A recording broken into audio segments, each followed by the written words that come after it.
Good morning! Summer po ngayon pero tingnan nyo naman yung suot ko. Napakakapal. Oh, 'di ba? Jumper ko, naka-jumper pa ako. Dapat t-shirt lang kami ngayon, 'di ba? Pero dahil sa global warming, ayan, maulan sa labas. Dark yung sky. Hindi masyadong halata sa video, pero gray po yung clouds. And kaya, ayun, nakala ko nga pwede ko na itong itabi, yung mga jumpers ko. Pero, hindi ako nag-expect na susuotin ko pa rin itong jumper. So, by September siguro, malamig na naman. Kaya, ayan, mukhang all year round na itong mga jumpers ko. Kailangan ko atang bumili ng marami pang jumpers. Jumpers po yung sweater. Dahil, malamig na buong taon. Kailan kaya iinit ulit? Yung tipong summer talaga. Hindi ko alam.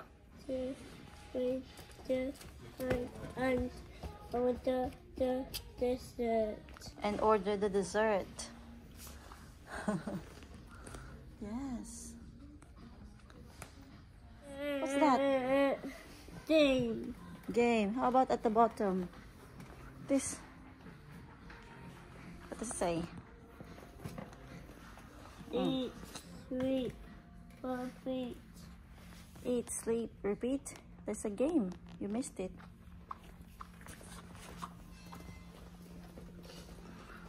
Gamer. Loading. Repeat.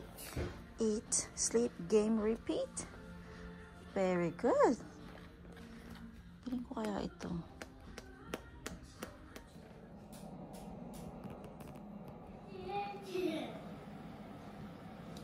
Soy sauce. Fish lang.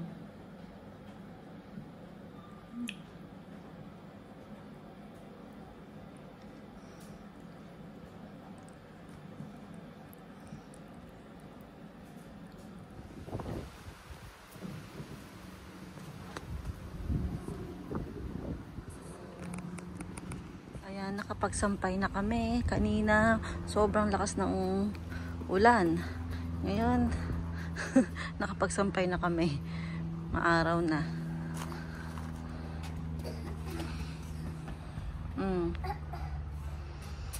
Maaraw at mahangin.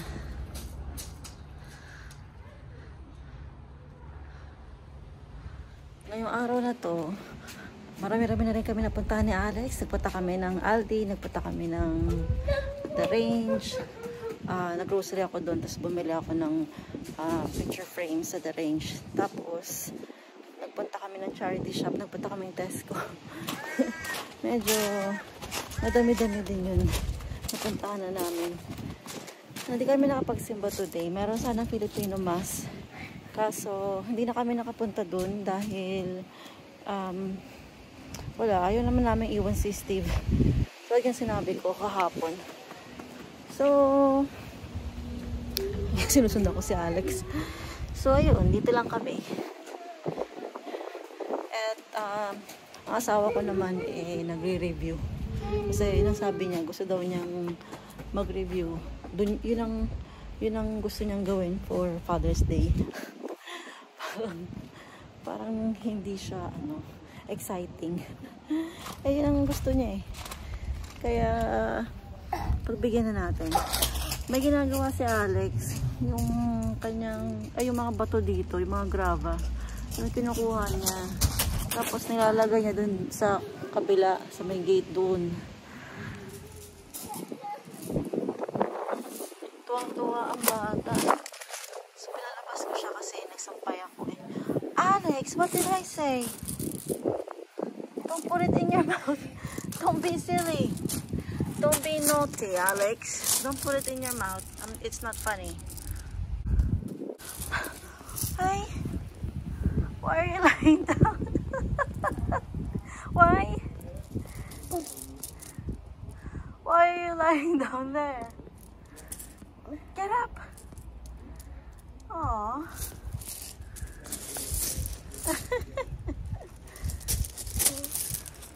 Parang masyado kang nag-enjoy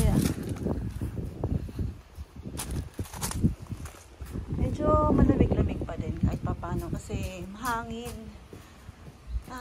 I think 18 degrees. Are you okay? Pag nagkaroon na ako ng time magtanim, tataniman ko itong mga paso na to.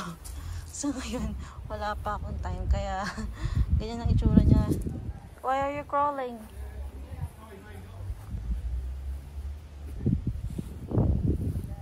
Why are you crawling, Alex?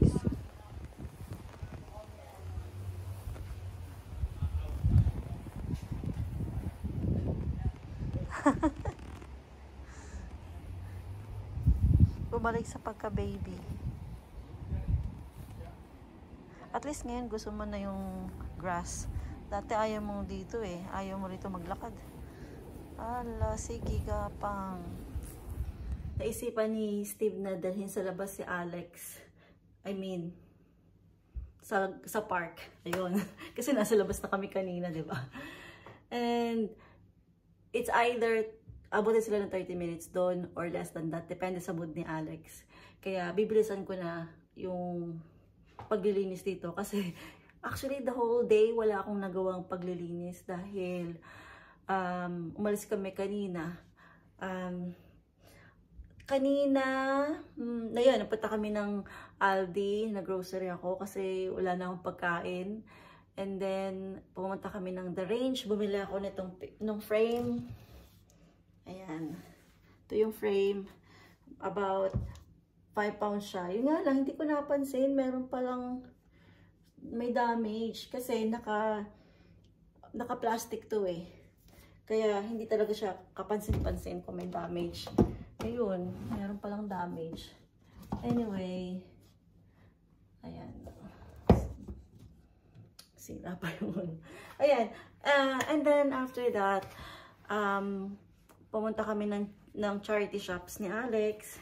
Tapos nag-test ko kami. Sa charity shops, nabubulol pa ako. Bumili ako nito. Keyring. Hindi ko alam kung ikikip ko ba to o ipamimigay ko siya. 2 pounds siya. Ayan. Kasi nagko-collect ako ng mga keyrings.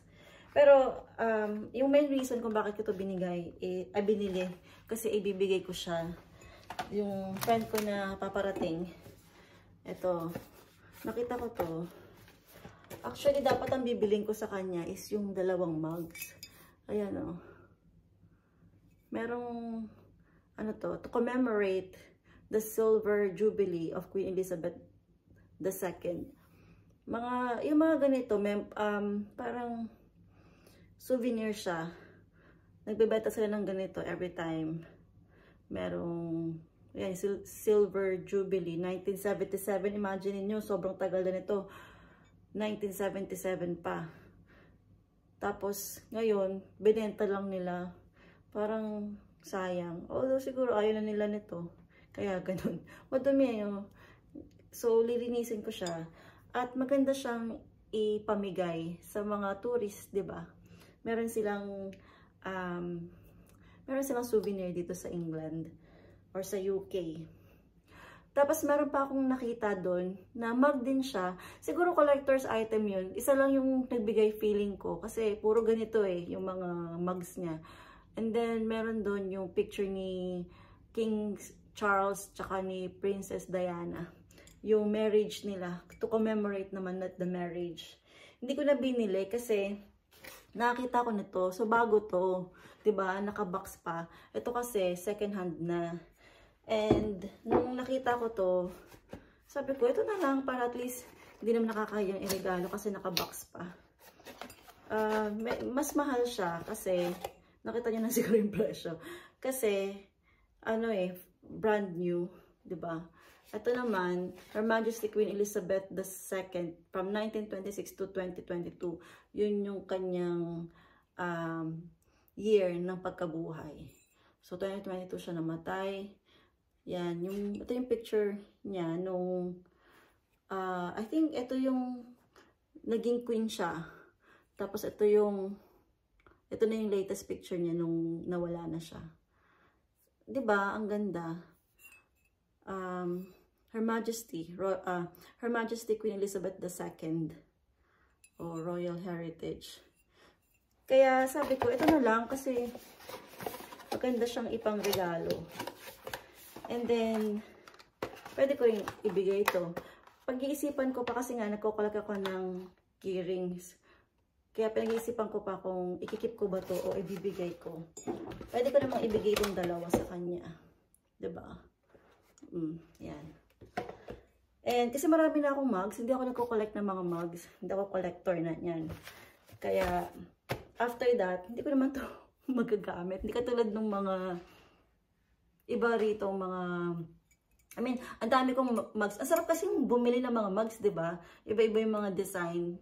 Pero, yun nga, aanin ko pag sobrang dami ng mugs, ano yung laging, kumbaga, hindi lahat ng mugs nagagamit namin Ayoko naman siyang i-keep kasi hindi naman malaking bahay namin para, maglagay ako ng isang cabinet ng puro mugs. And, I think, yun lang. At, magulo. Nag-vlog pa ako. Baka nga bumalik na sila dito tapos hindi pa ako tapos. Nagsampay ako sa labas. And then ito, binaba na ni Steve finally after how many days. Simula nung pinurchase na to. Sabi ko sa kanya, anong balak mo dyan sa box na yan? Ayoko namang itapon hanggat hindi ko siya tinatanong kung anong plano niya dyan sa box na yan. Sabi niya, itatapon daw niya. Hintayin ko siya yung magtapon para sure ako na talagang hindi na kailangan. And eto, binili ko sa charity shops long time ago. Long time ago, no? Nandito pa sa Temarisa. Bago siya umalis. Hindi ko siya ginagamit kasi gusto ko tong actually 1 pound ko lang siya nabili. Kasi gusto ko siyang i-upcycle. As you can see, luma na siya. Pero wala akong pang paint. Hindi pa ako nakakabili. Tsaka wala pa nga akong time. But then, napansin ko na kasi yun, yung shelf namin doon. Dyan sa sala. Cluttered na. Madami kasi mga decoration na mga maliliit. Tapos, mukha siyang clutter. So, sabi ko, parang ang pangit tingnan, sakit na sa mata. And, pinuna ni Steve kanina. Kaya sabi ko, it's about time. So, gagawa ko siya ng paraan. Mantik nang maging fried. Nakalimutan ko. So, dumikit siya dun sa, sa pan. Sobrang luto-luto na ng pasta. Maghahatid ako ng regalo. Anong oras na ba? 8 o'clock. 8 o'clock. Liwanag pa. So, dadalhin ko to kay Ate Jeline. Birthday niya kasi. Dami ko pang mga gift dito.